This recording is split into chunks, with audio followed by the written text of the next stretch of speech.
ये कोई आसान बात नहीं है कि भारत में मुस्लिम होकर अपने आप को हमें जब सिद्ध करना पड़े कि हम भारतीय हैं। एक बहुत बड़ा दुःख भरा पहलू मुझे समझ में आता है। सच बात यह है कि इस देश में हज़ारों साल से न हिंदू खतरे में है न मुसलमान खतरे में है बिल्कुल। कि जब आप कॉन्स्टिट्यूशन के साथ चलते हैं तो आपको कोई ख़तरा नहीं है। मेरा यकीन यहाँ भारत के संविधान पर है जिसको बाबा साहब अम्बेडकर साहब ने दिया इस देश को, और मुझे लगता है कि सबसे बड़ी ताकत वो है। या फिर दुनिया के कॉन्स्टिट्यूशन हो, इस्लाम भी उसी हालत में जंग को परमिट करता है और किसी पे अटैक करने को या डिफेंस को परमिट करता है जिसको हमारा इंडियन कॉन्स्टिट्यूशन करता है या यूनाइटेड नेशन का कॉन्स्टिट्यूशन करता है कि भाई हमारे ऊपर आतंकियों ने अगर घुसने के बाद पहलगाम में हमारे लोगों को मारा और आतंकी हमला किया तो हमने उनके मुल्क के अंदर घुसने के बाद हमारे देश ने जो है वो ऑपरेशन सिंदूर किया। You will be surprise to know कि कुरान और हदीस में जितनी जंग के बारे में भी जो जो चीज़ें कही गई हैं जिहाद के बारे में, उनके ज़्यादातर जो मुखातिब हैं वो या तो अरब के लोग हैं या ईरान के लोग हैं या रोम के लोग हैं या इजिप्ट के लोग हैं। प्रोग्रेस जो मुस्लिम महिलाएं खास तौर पे उनकी एजुकेशन, उनकी प्रोग्रेसिवनेस, उसके बारे में आप क्या कह सकते हैं या क्या करते रहे हैं और आगे ले भविष्य में आपकी क्या योजना है? तो मजहब तो इक्वालिटी देता है, ये समाज है जो रुकावट बनता है, क्योंकि और सबसे पहले कई जगह माँ ही ये डिसाइड करती है कि वो अपने बेटे को जो फ्रीडम देती है वो बेटी को नहीं देना चाहती। वो चाहती है कि बेटी घर में दिन छुपने से पहले आ जाए, बेटा आवारगी जो है वो रात के 12 बजे तक करता रहे, वो उसका और फिर वो जो अपनी बेटी के साथ जस्टिस करती है वो अपनी बहू के साथ नहीं करना चाहती।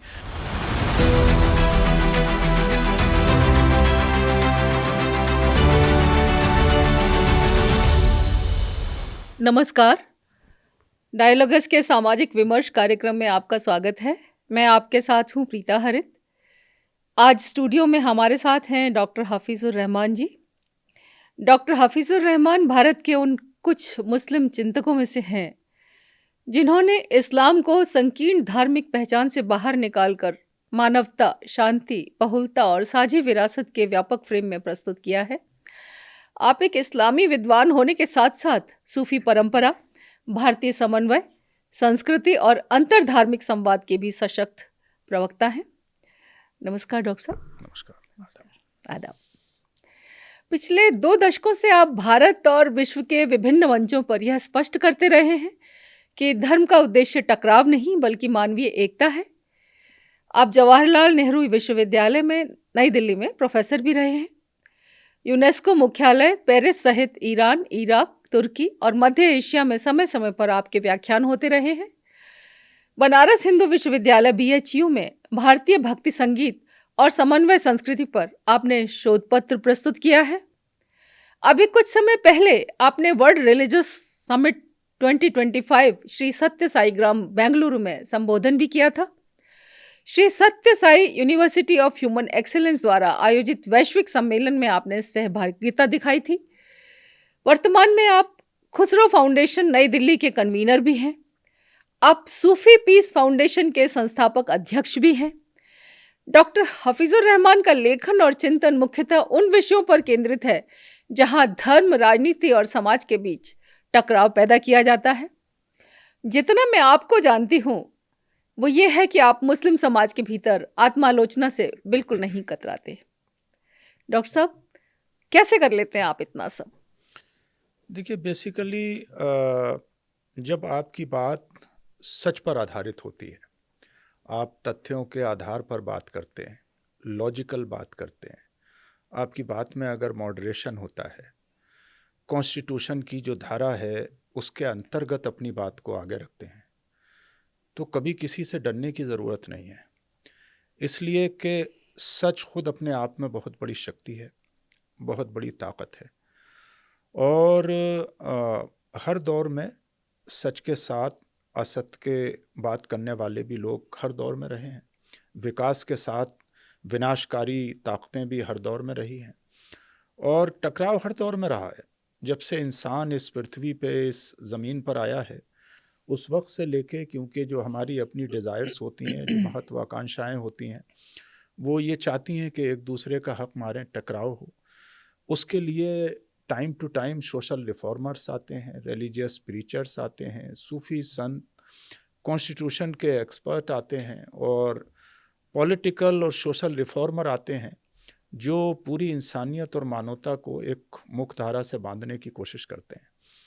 हम जितना भी अध्ययन चाहे मज़हब का करें, चाहे संस्कृति का करें, चाहे पॉलिटिक्स का करें, चाहे लीगल करें, उन सब के बीच एक कॉमन मिनिमम प्रोग्राम है, और वो ये है कि इंसान के बीच आपस में टकराव ना हो, इंसान प्रोग्रेस करे और एक peaceful policy, live and let live policy के साथ आगे जाए। तभी समाज आगे जा सकते हैं, तभी देश आगे जा सकते हैं, और तभी ये दुनिया बहुत खूबसूरत हो सकती है। जी बिल्कुल। आपने बहुत सारे आर्टिकल्स लिखे हैं, बहुत सारे। कुछ एक आर्टिकल्स का मैं ज़िक्र करूँगी, कुछ का आप करेंगे, तो हम अपनी बातचीत को आगे बढ़ाएँगे।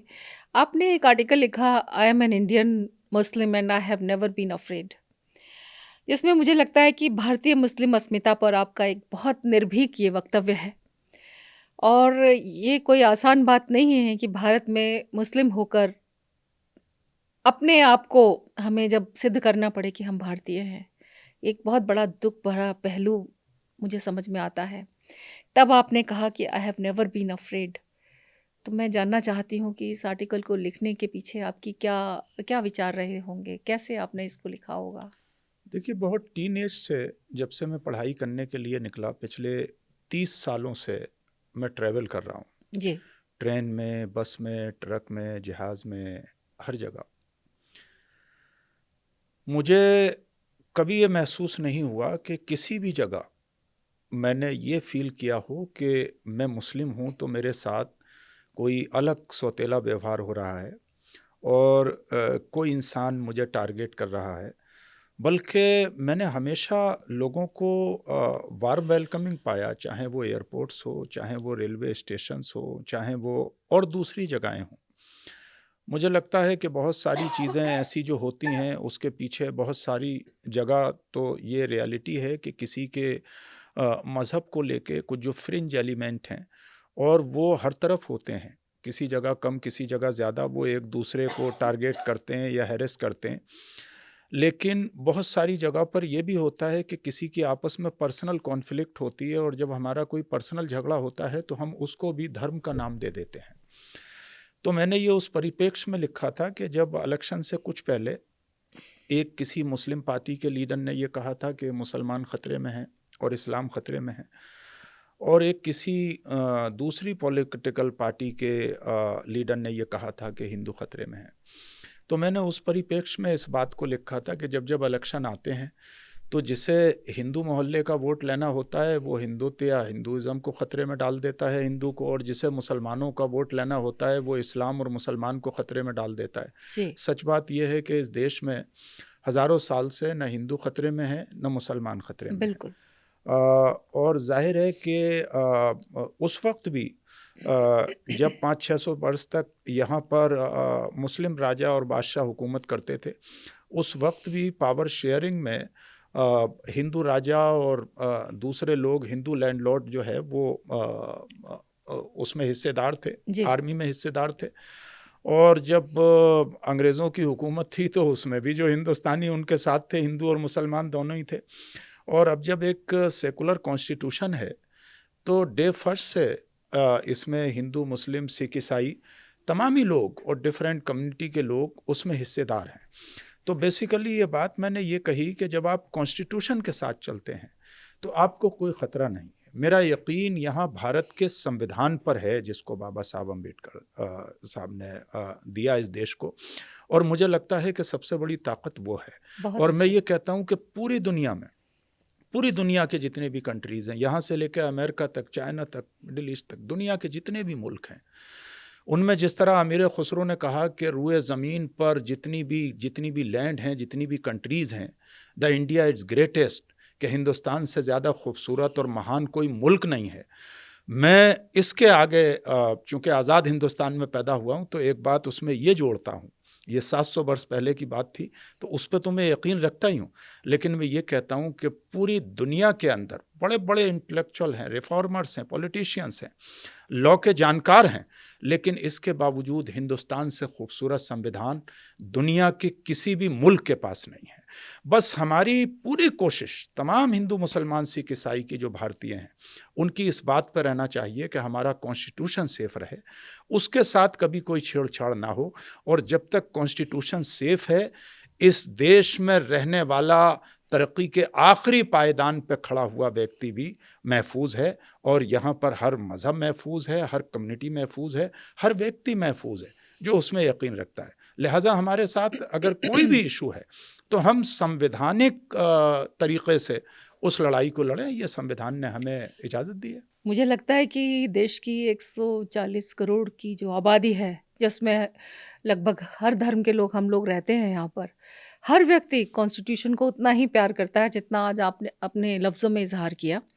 और इतने सारे जब लोगों की संवेदनाएं और जो कंसर्न्स हैं संविधान को लेकर हैं, तो संविधान कभी खतरे में आ ही नहीं सकता, मुझे ऐसा लगता है।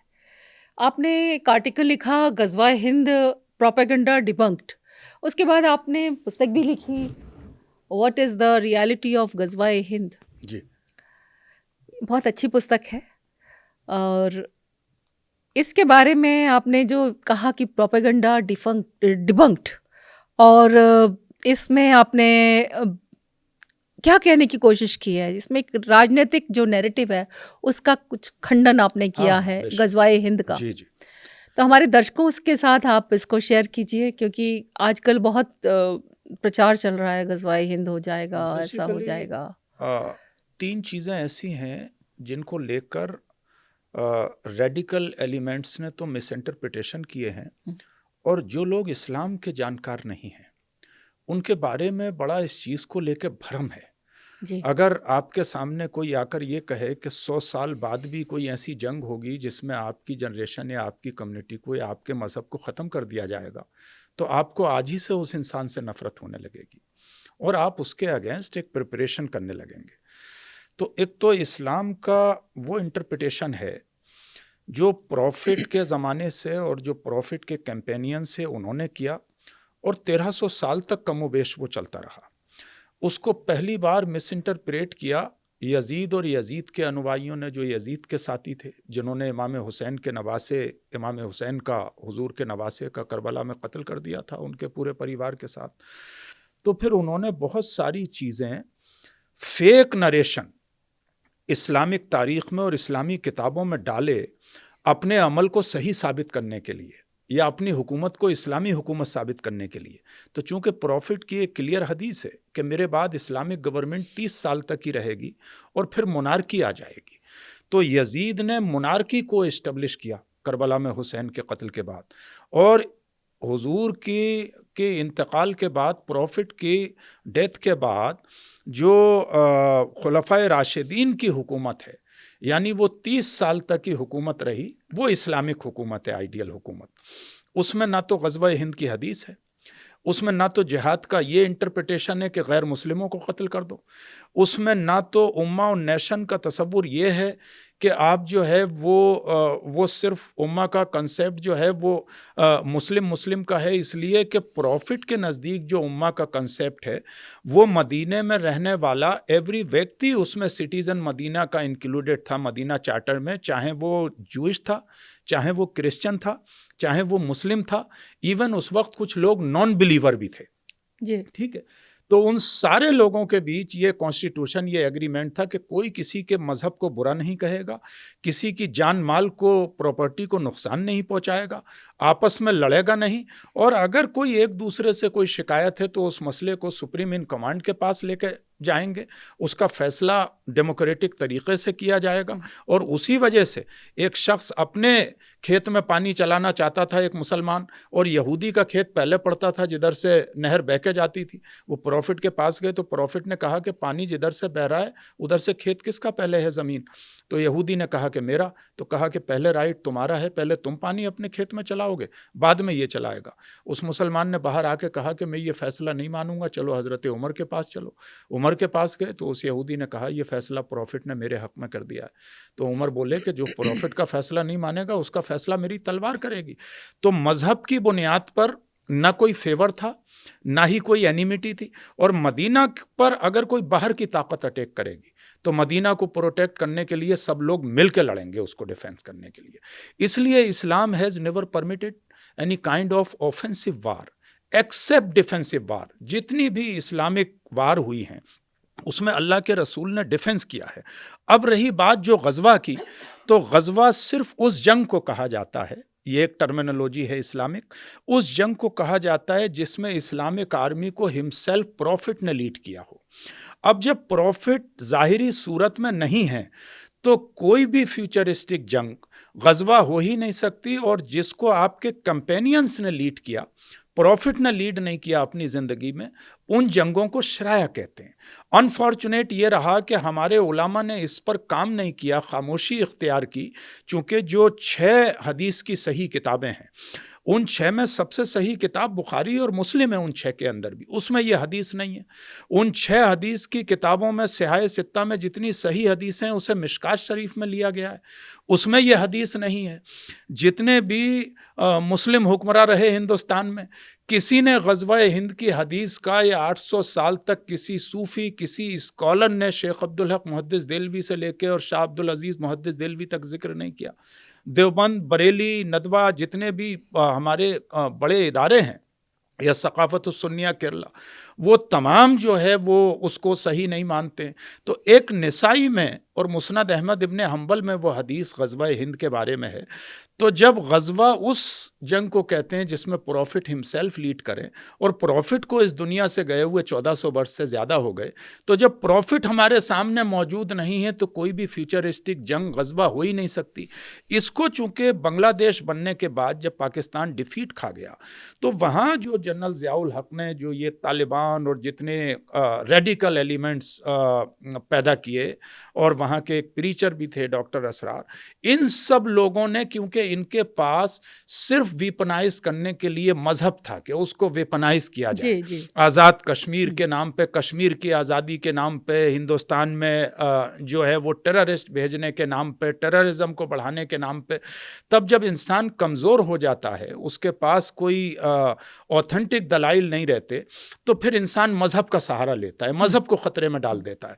तो वही काम जो टाइम टू टाइम सियासतदान करते हैं अपने एमएलए और एमपी बनने के लिए, कभी कभी वही काम जो है वो पाकिस्तान ने ऑर्गेनाइज तरीके से, वहाँ की एजेंसीज़ ने, वहाँ के कुछ स्कॉलर्स ने जो रेडिकलिज्म में बिलीव करते हैं, यानी वो लोग जो उस नरेशन को आगे बढ़ाना चाहते हैं जो कभी वहाबी स्कूल ऑफ थॉट के ज़रिए बढ़ाया गया, कभी मौलाना मौदूदी के ज़रिए इंटरप्रेट किया गया जमात इस्लामी के, कभी मुस्लिम ब्रदरहुड के सैयद कुतुब जो इजिप्ट के थे उनके ज़रिए इंटरप्रेट किया गया। और ये जो इंटरप्रिटेशन है 19 और 20वीं सदी में इस्लाम के, उसमें बहुत सारे लोगों ने रेडिकल इंटरप्रिटेशन किए हैं, जिसकी बुनियाद पे आज एक कन्फ्रंटेशन का माहौल एक दूसरे, जिसकी वजह से बाद में तालिबान बने, आईएसआईएस बनी, और कितने सारे ऑर्गेनाइजेशंस हैं जो रेडिकल, वो वैचारिक तौर पे उनका कहीं ना कहीं रिश्ता उसी से है।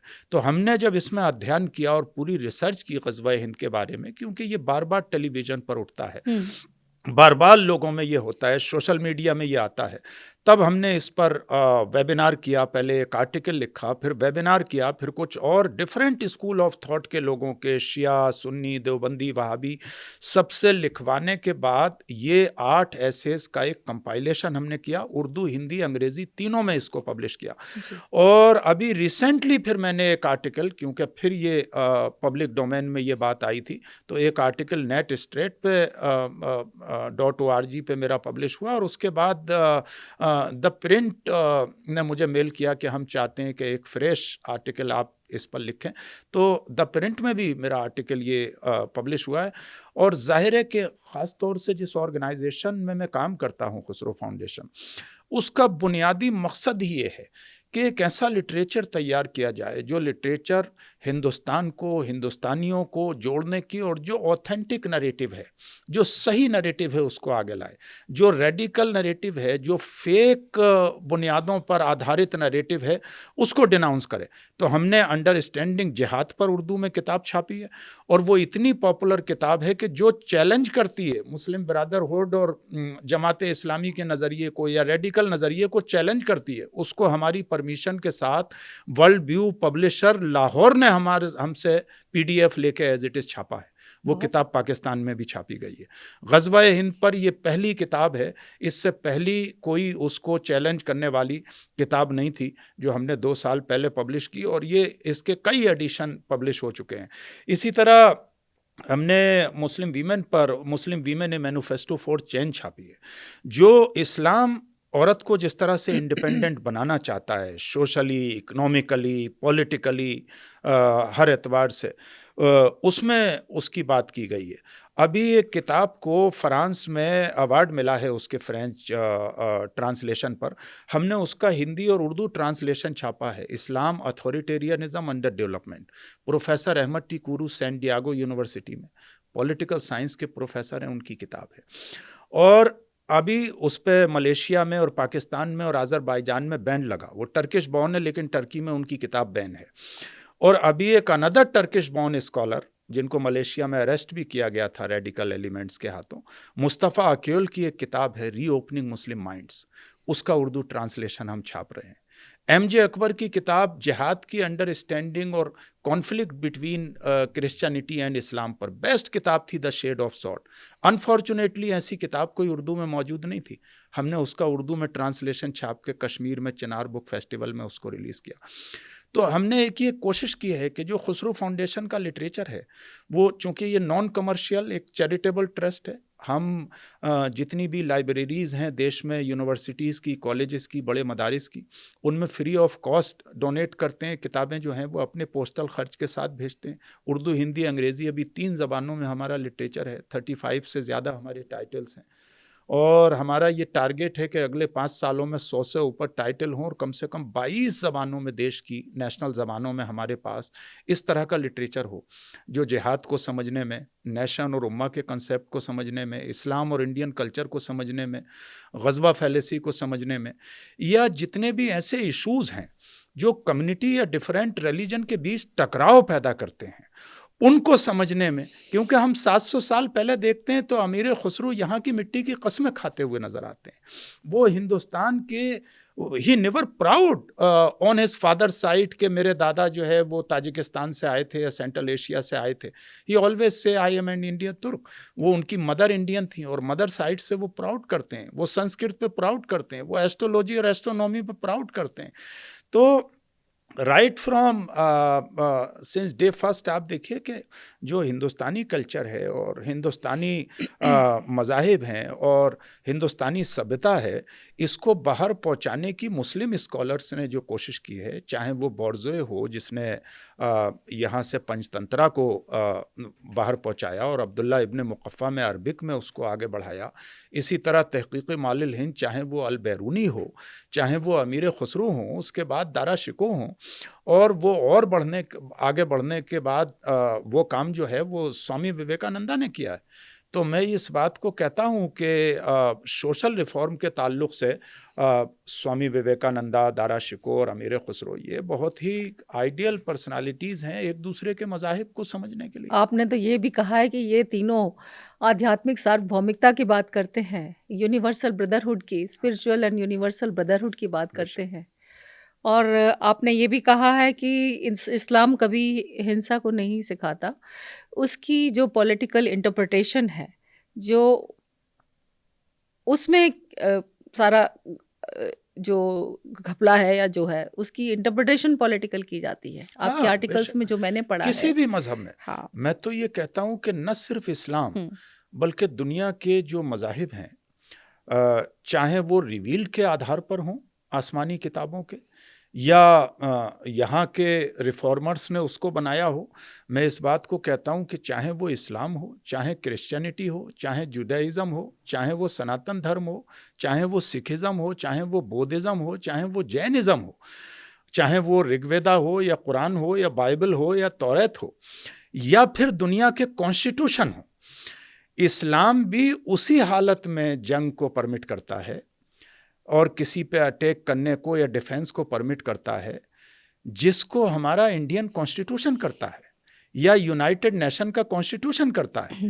कि भाई हमारे ऊपर आतंकियों ने अगर घुसने के बाद पहलगाम में हमारे लोगों को मारा और आतंकी हमला किया तो हमने उनके मुल्क के अंदर घुसने के बाद हमारे देश ने जो है वो ऑपरेशन सिंदूर किया। अगर उससे पहले पुलवामा में अटैक होता है तो हमारी कंट्री जो है वो सर्जिकल स्ट्राइक करती है, टिट फॉर टैट करती है। तो ये आपको जो दुनिया में लोगों ने कॉन्स्टिट्यूशन बनाया है अपने देश को और अपने समाज को सुरक्षित रखने के लिए, ये वो कॉन्स्टिट्यूशन भी इजाज़त देता है।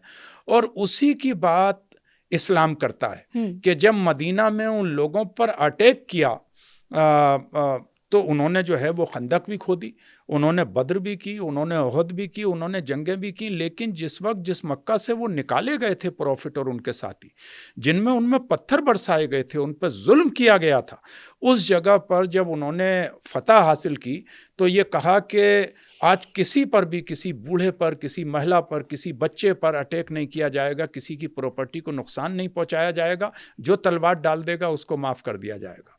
और जो फला घर में एक पर्टिकुलर जो इस्लाम के बड़े एनिमी रहे थे, कहा उनके घर में जो भी चला जाएगा उसको भी माफ़ कर दिया जाएगा।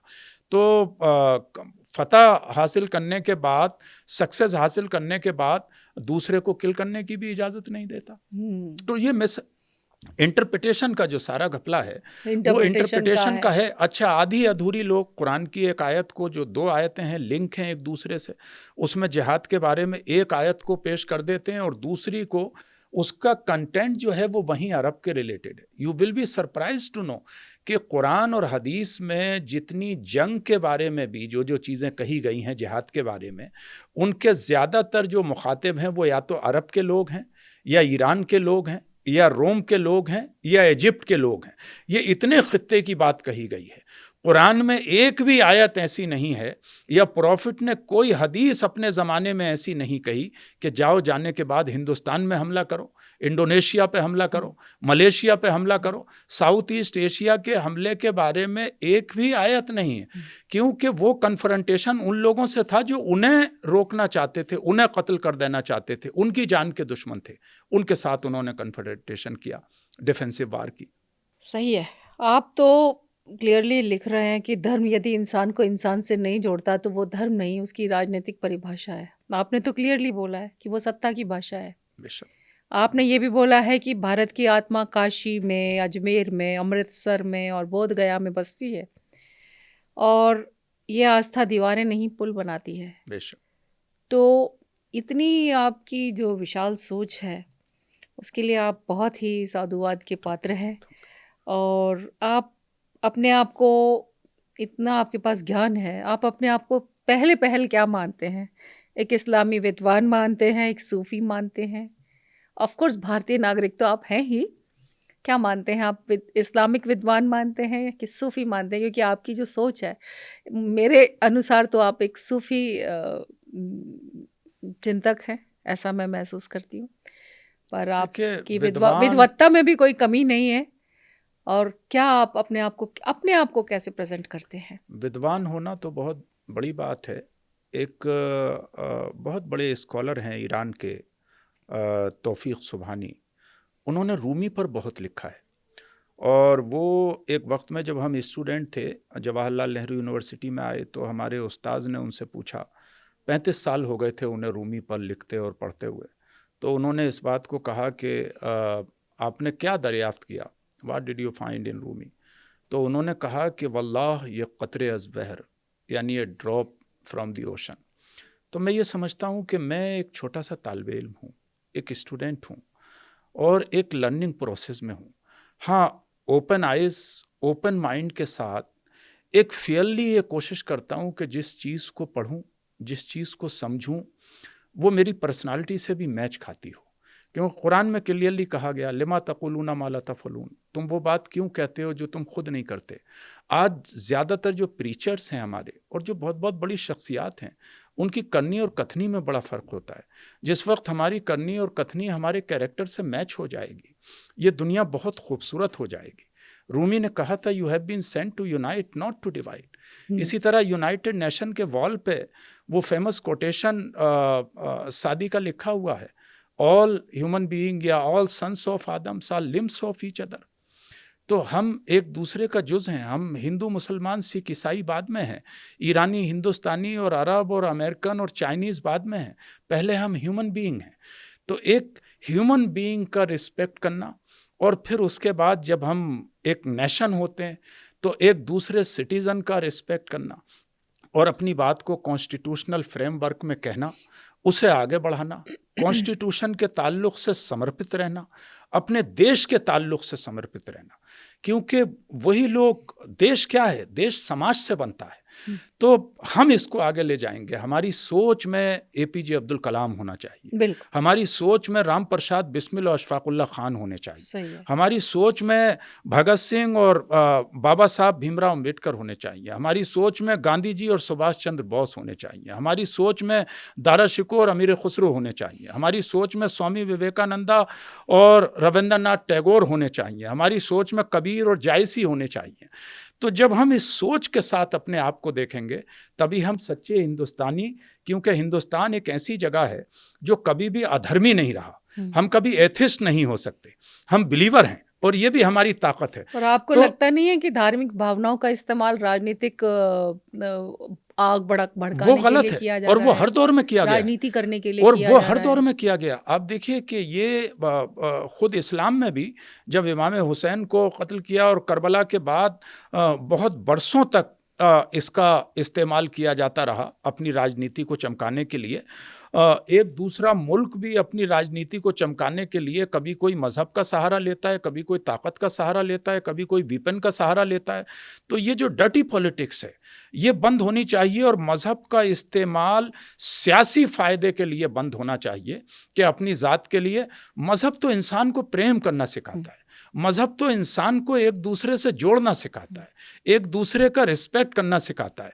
और वही हिंदुस्तान का एक सोशल फैब्रिक ऐसा है जिसके बारे में किसी ने कहा था कि चमन में इख्तिलाफ रंगो बू से बात बनती है, हम ही हम हैं तो क्या हम हैं, तुम ही तुम हो तो क्या तुम हो। ये इस मिट्टी की खुसूसियत है कि जो आता गया वो अपने वतन को भूल के यहीं का होता गया, और जाहिर है कि हर एक ने अपने अपने अंदाज से यहाँ की मिट्टी की तारीफ़ की है, यहाँ की ज़बानों की। ये अपने आप में इतना महान मुल्क है कि 1500 से ज़्यादा ज़बानें बोली और समझी जाती हैं। इतने मौसम हैं इस मुल्क के अंदर, इतने कलर हैं, इतने मज़ाहिब हैं। दुनिया के ऑल एग्जिस्टिंग रिलीजन जो हैं वो हिंदुस्तान में हैं। तो दुनिया में जितने मौसम पूरी दुनिया में अलग अलग जगह पाए जाते हैं वो अकेले हिंदुस्तान में, इतनी अकेली ज़बानें हिंदुस्तान के अंदर हैं। तो ये विशाल 140 या 45 करोड़ की बुनियाद पर ही नहीं है, बल्कि इसमें एक दूसरे को एकमोडेट करने की और एक्सेप्ट करने की। और यही ब्यूटी है कि मुस्लिम स्कॉलर्स ने भी, या सूफी संतों ने जो यहाँ आए, अपनी बहुत सारी परंपरा से यहाँ के लोगों को भी इम्प्रेस किया, और यहाँ के लोगों की बहुत सी परंपरा और संस्कृति को उन्होंने एक्सेप्ट किया और अपनाया।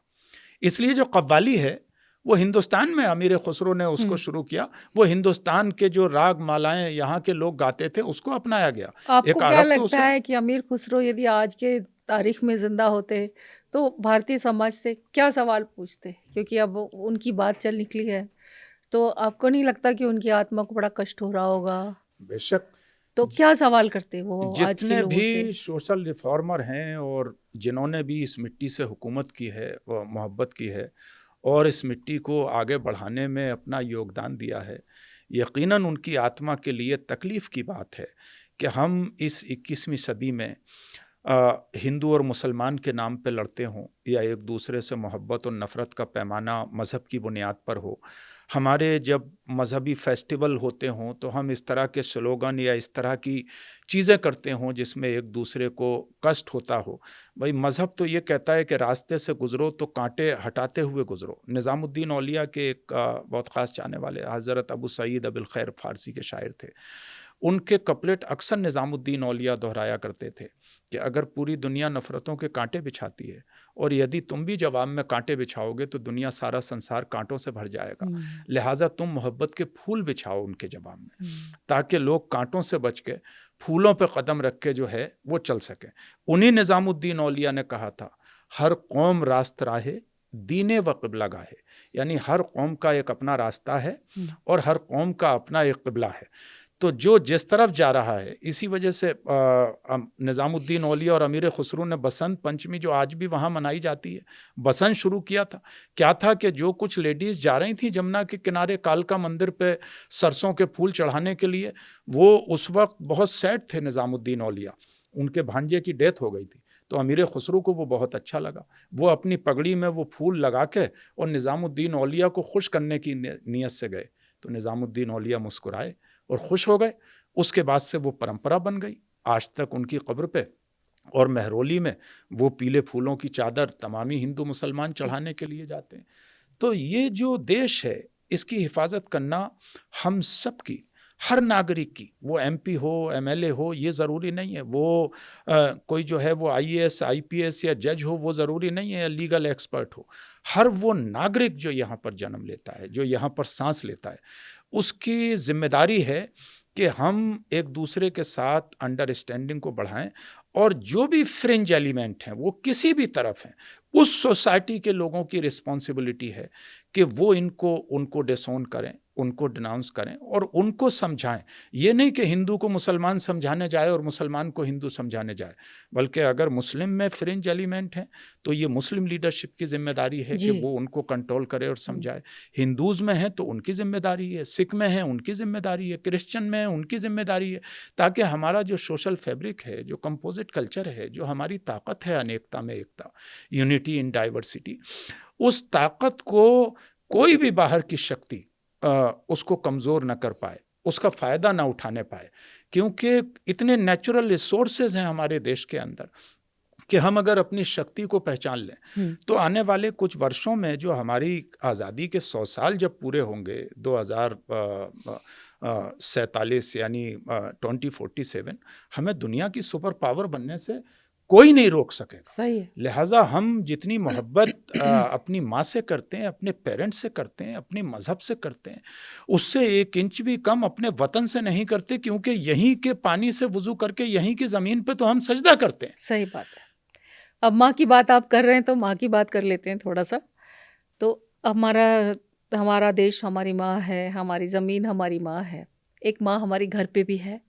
मेरा मतलब हम महिलाओं की बात करेंगे। महिला शिक्षा, महिला प्रोग्रेस, जो मुस्लिम महिलाएं ख़ास तौर पे, उनकी एजुकेशन, उनकी प्रोग्रेसिवनेस, उसके बारे में आप क्या कह सकते हैं या क्या करते रहे हैं, और आगे भविष्य में आपकी क्या योजना है? देखिए, एक तो क्या होना चाहिए? न सिर्फ ये कि मैंने हर स्टेज पे इस हवाले से बोला है जो इस्लाम का क्लियर मैसेज है, और हज़रत ख़दीजा का जो हुजूर की फर्स्ट वाइफ थी, उनका एक रिमार्केबल कंट्रीब्यूशन है प्रॉफिट के साथ कदम ब कदम, या नरेशन में हज़रत आयशा का एक रिमार्केबल कंट्रीब्यूशन है, उनकी बेटी का हज़रत फ़ातिमा का एक रिमार्केबल कंट्रीब्यूशन है, उनकी ग्रैंड डॉटर हज़रत ज़ैनब का एक बहुत बड़ा कंट्रीब्यूशन है करबला की तारीख़ को सेफ रखने में।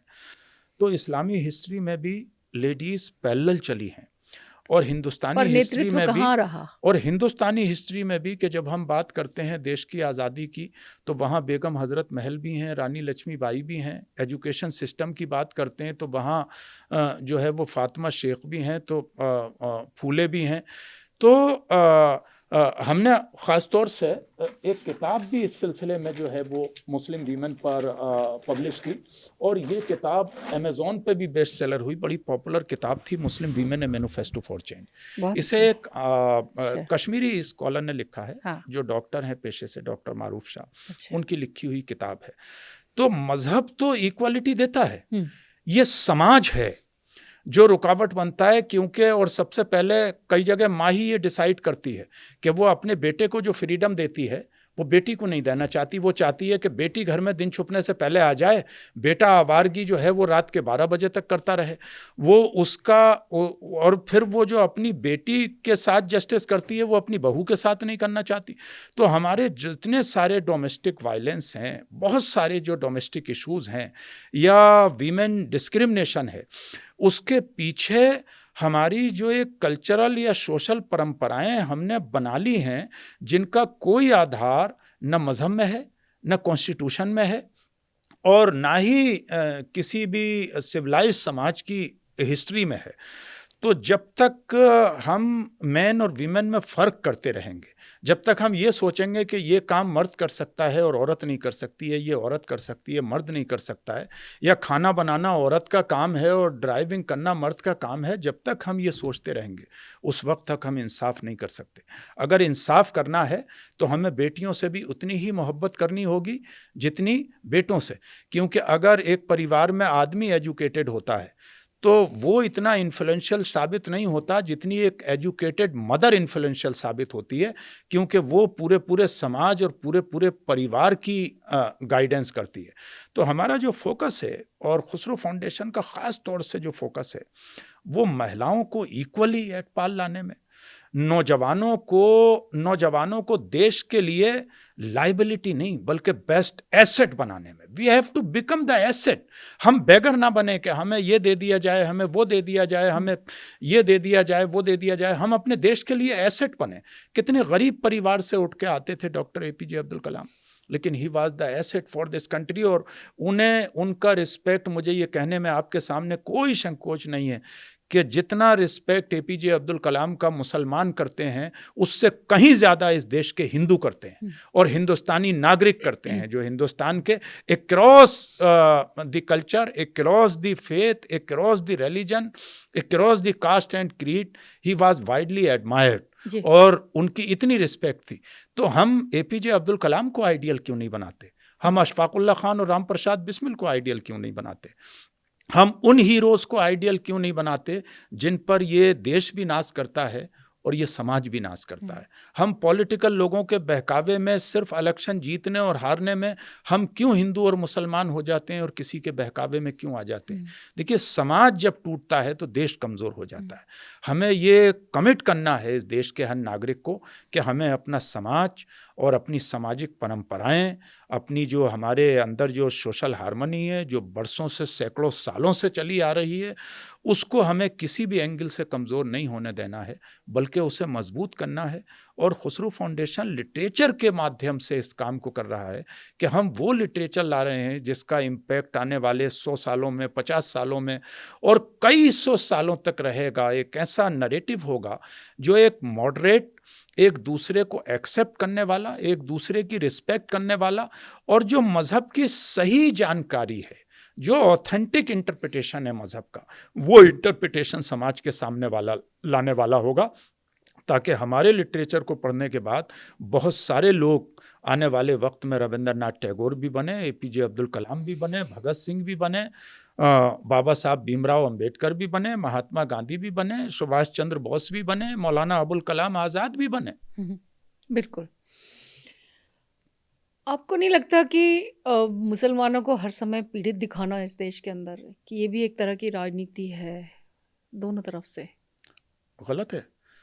मैं नहीं मानता कि मैं ये समझता हूँ कि कई बार लोग कंपेयर करते हैं कि हम दलितों से पीछे हो गए, हम आदिवासियों से पीछे हो गए, बल्कि एक मिस्टेक मुस्लिम हुक्मरानों से भी उनके ज़माने में ये रही है कि उन्होंने भी ज़मीनें, बड़े घरानों के तबकों को, आप ज़मींदार और जायदाददार और वो देखेंगे, हो सकता है मेरी इस बात से बहुत सारे लोग नाराज़ भी हो जाएं।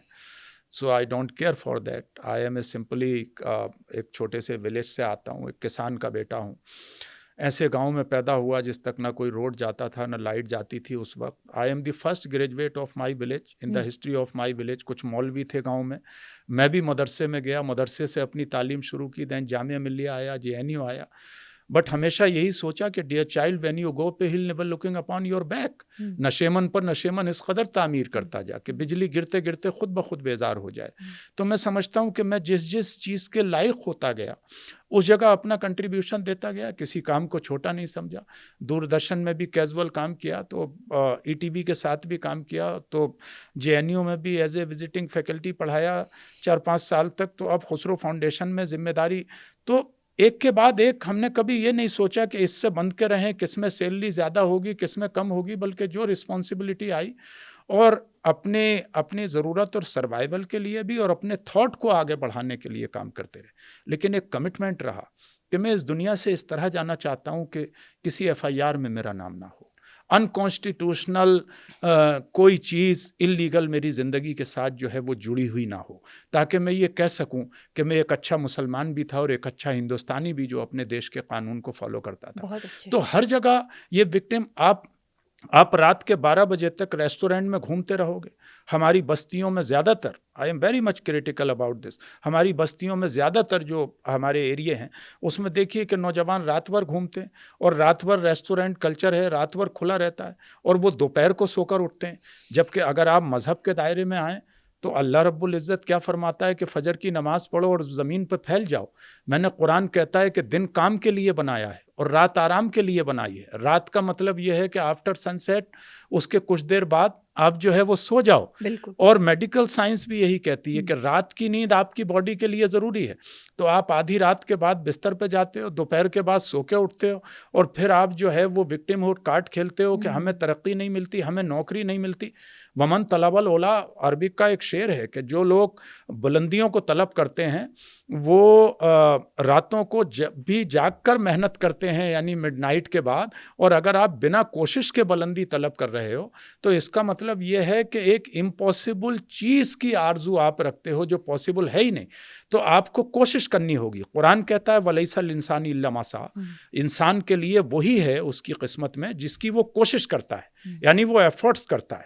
और इसी तरह कुरान कहता है कि हम किसी नफ्स को इतनी तकलीफ नहीं देते जो वो बियर ना कर सके, यानी अनबियरेबल पेन नहीं देता खुदा किसी अपने बंदे को। तो जो पेन है वो बियरेबल है। तो आप हमेशा अपने से नीचे वाले लोगों को देखो। क्या कभी आदिवासी एरियो में जाने के बाद लोग देखते हैं? दलित एरियो में जाने के बाद देखा है? आप जैसे दलित एग्जाम्पल नहीं, जो अपनी मेहनत से सिविल सर्विसेज क्रॉस करके पहुँचे और हाईली एजुकेटेड हैं और वो तालीम हासिल कर सके। लेकिन आज भी गांव में रहने वाला वो दलित जो ज़मीन से भी वंचित है, जिसके पास ना अच्छा घर है, ना किसानी करने के लिए कोई ज़मीन है, सिर्फ मजदूरी करने का रास्ता है। वो आदिवासी जिनके पास जो जंगलों और वनों में रहते हैं लेकिन उस प्रॉपर्टी पर उनका अधिकार नहीं है। तो हम कई बार मुस्लिम्स जो हैं वो सेकंड मेजॉरिटी हैं इस देश की, एक माइनॉरिटी नहीं है, सेकंड मेजॉरिटी हैं।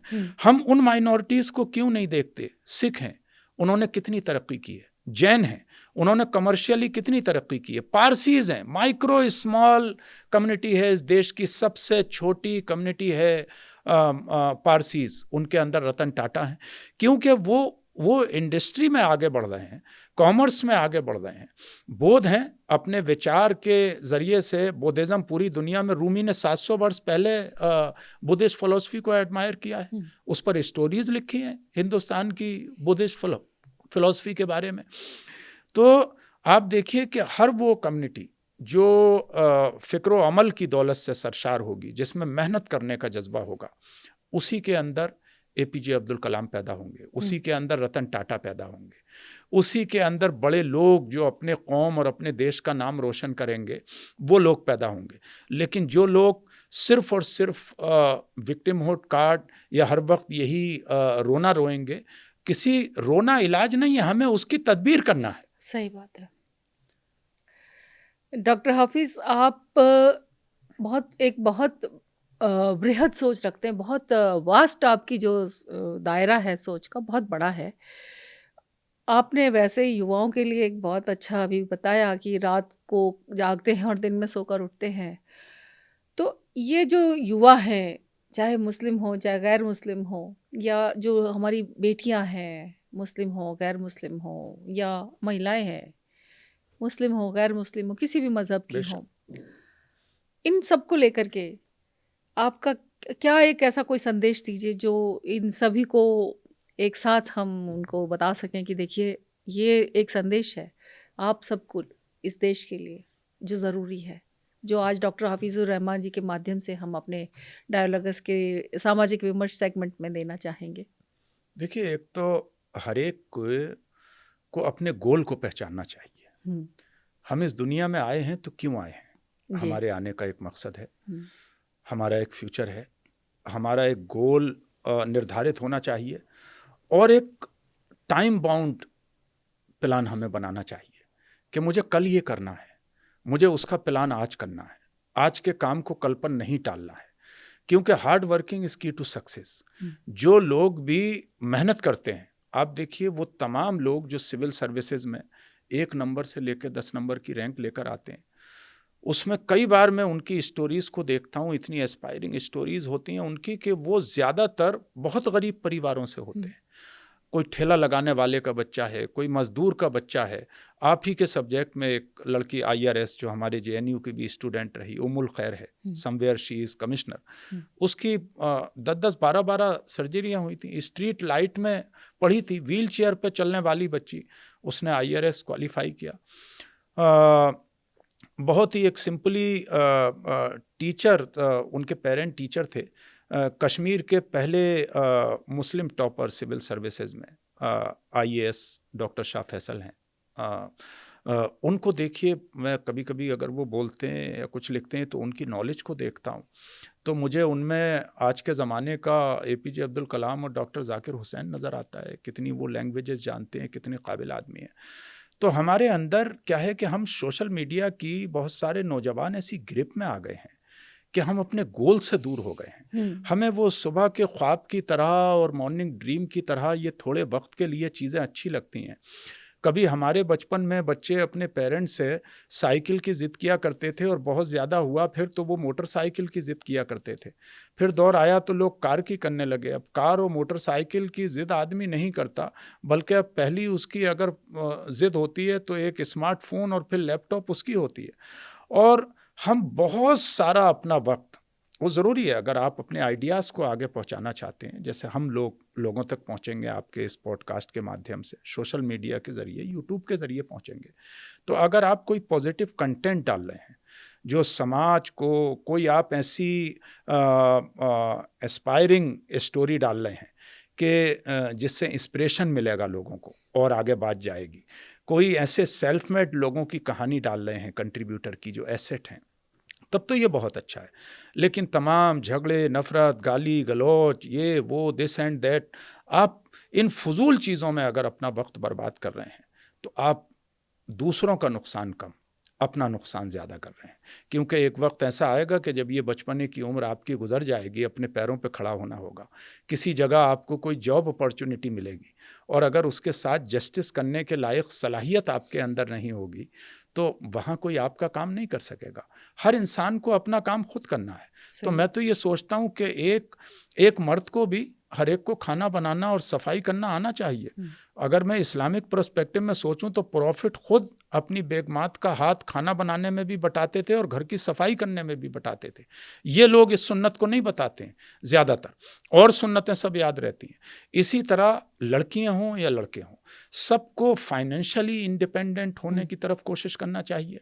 हर व्यक्ति एजुकेटेड हो और हर हाथ के पास काम हो, और हर हाथ के पास काम जब ही होगा जब हमारे पास अच्छी एजुकेशन होगी और हमारे पास कोई एक्स्ट्रा ऑर्डिनरी स्किल्स होगा। क्योंकि इस वक्त ये जो दुनिया है इसमें स्किल्स डेवलपमेंट से भरी हुई है। पूरी दुनिया में स्किल की बहुत डिमांड है। आप भले हाई स्कूल किए हुए हों, आप +2 हों, आप ग्रेजुएट हों, आपके पास कोई एक एक्स्ट्रा स्किल्स भी अगर है तो फिर आप और बेटर कंट्रीब्यूट कर सकते हैं।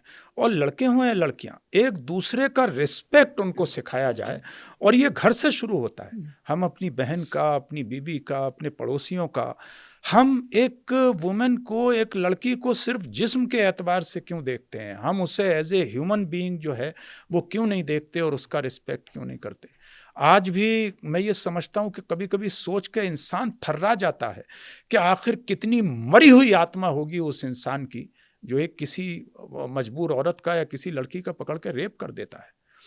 तो ये जो सिलसिले हैं इस 21st सेंचुरी में, ये बिल्कुल बंद होने चाहिए। रेपिस्ट अगर घर पे आता है तो घर के लोगों को ना ही उसके लिए कोर्ट में उसके सपोर्ट में खड़ा होना चाहिए और ना अपने घर का दरवाज़ा किसी गैरतमंद और खुददार माँ और बहन को खोलना चाहिए। मकसद ये नहीं है कि वो किस मज़हब या किस ज़ात या किस बिरादरी की लड़की का या किसी औरत का रेप करके आया है, बल्कि उसने एक ऐसा काम किया है, एक रेप किया है, वो किसी क्राइम किया है, क्राइम ऐसा क्राइम किया है। तो किसी को चाहे मर्डर करने का हो या फिर किसी के रेप करने का हो या जो चोरी चकारी जगह जगह हो रही हैं, तो आजकल नशा बहुत बढ़ रहा है, ड्रग एडिक्टेड बहुत हो रहे हैं नौजवान, ख़ास तौर से जो सरहदी स्टेट हैं या बहुत सारे। मैं आपके पॉडकास्ट के माध्यम से ज़रूर इस बात को कहना चाहूँगा कि अगर हम हिंदुस्तान में अपना फ्यूचर देखते हैं और हिंदुस्तान को एक शक्तिशाली देश बनाना चाहते हैं और इसमें हम एसेट, इसमें हम भागीदार, इसके हम हिस्सेदार होना चाहते हैं, तो हमारे नौजवानों को ड्रग्स से दूर रहना चाहिए, सोशल मीडिया के एडिक्शन से दूर रहना चाहिए, इतना ही इस्तेमाल करें जितना उसकी ज़रूरत है, एक दूसरे का रिस्पेक्ट करें, मजहबी अफीम से दूर रहना चाहिए। रिलीजन अच्छी चीज़ है, लेकिन रिलीजन का वो एडिक्शन कि हम हर दूसरे को गलत और अपने को सही समझने लगें, दूसरे से नफ़रत करने लगें। मज़हब एक दूसरे से नफ़रत करने के लिए नहीं है, बल्कि मोहब्बत करने के लिए, इंसानियत का एहतराम करने के लिए।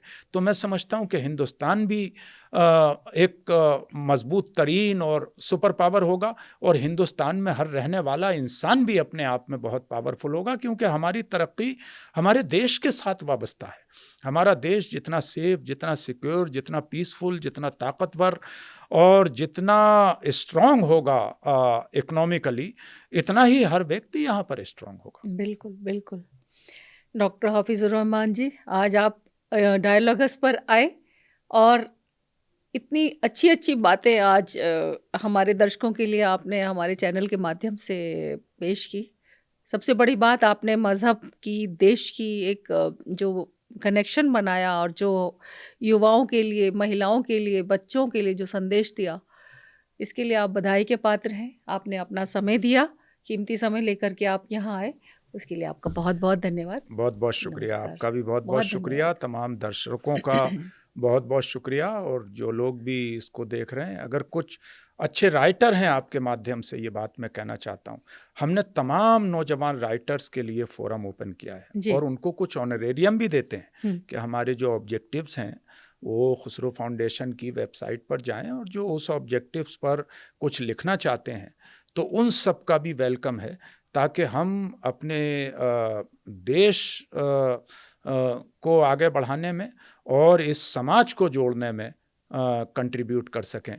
और मुझे आखिर में दो शेर, एक तो जिगर मुरादाबादी का शेर है कि उनका जो फ़र्ज़ है वो अहले सियासत जाने, मेरा पैगाम मोहब्बत है जहाँ तक पहुँचे, और एक शेर उदय प्रताप सिंह जी का है कि न तेरा है न मेरा है, ये हिंदुस्तान सबका है, नहीं समझी गई ये बात तो नुकसान सबका है। तो हिंदुस्तान जिंदाबाद।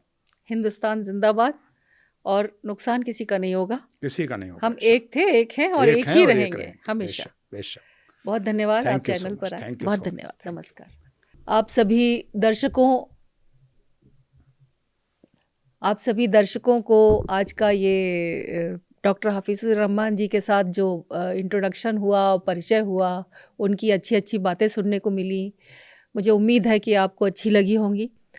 डायलॉगस पर इसी तरह के और सामाजिक मुद्दों के लिए जुड़ने के लिए आप अभी चैनल को सब्सक्राइब कीजिए, शेयर कीजिए, लाइक भी कीजिए और इसी तरह जुड़े रहिए। नमस्कार, धन्यवाद।